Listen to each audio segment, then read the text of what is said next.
মাজুলীবাসীৰ বাবে ভাল খবৰ 2026ত উত্তৰ অসমেৰে সংযোগ হ'ব নদীদ্বীপ মাজুলী সম্পূৰ্ণ হৈ উঠিব উত্তৰ অসম সংযোগী দুখনকৈ দলং 2023ত মুখ্যমন্ত্ৰীয়ে আধাৰশিলা স্থাপন কৰিছিল লখিমপুৰ মাজুলী সংযোগী দলং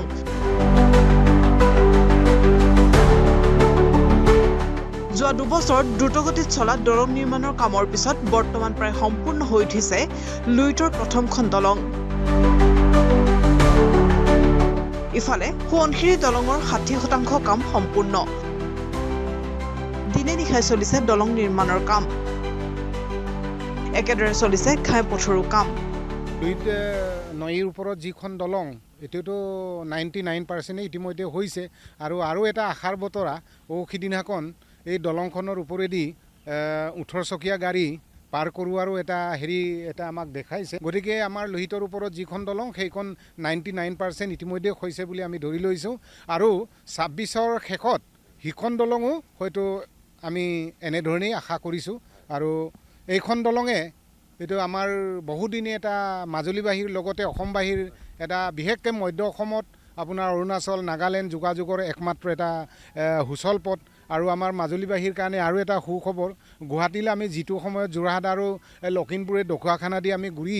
যিমান সময় আমি কৰিব লাগিছিল হয়তো তাৰ আধাও হয়তো গুৱাহাটীলৈ অহা যোৱাৰ ক্ষেত্ৰত আমাৰ এটা সুচল পথ হ'ব বুলি আমি আশা ৰাখিছোঁ উল্লেখ্য যে এই যোগাযোগে মাজুলীৰ পৰ্যটন মানচিত্ৰক নতুন মাত্ৰা প্ৰদান কৰাৰ লগতে এই সংযোগে ভাৰতবৰ্ষৰ প্ৰতিৰক্ষাৰ ক্ষেত্ৰত কাম কৰিব ইফালে মাজুলীৰ বাণিজ্য ক্ষেত্ৰলৈ আনিব আশাৰ সঞ্চাৰ উজান লোহিত কেৰকটীয়া খুঁটিৰ ওপৰত যিখন দলং বনাইছে এই দলংখনটো বৰ্তমান সম্পূৰ্ণ হোৱাৰ দিশে কাৰণ 90% এতিয়ালৈকে কাম চলিয়ে আছে কাম সম্পূৰ্ণই হ'ল গতিকে আমি মাজুলী ভৱিষ্যতৰ কাৰণে আমি শিক্ষা স্বাস্থ্য বা অন্যান্য দিশত বা যাতায়াতৰ ক্ষেত্ৰত আমাৰ যিবোৰ মাজুলী উৎপাদন হয় বস্তু বাহানিবোৰ আমি নাৱেৰে নিয়াৰ কাৰণে আমি যিবোৰ খৰচ বহন কৰিব লগা হৈছিল এইবিলাকৰ পৰা আমি হাত সাৰিব পাৰিম আৰু মাজুলীত পণ্যদ্ৰব্য যিবোৰ আছে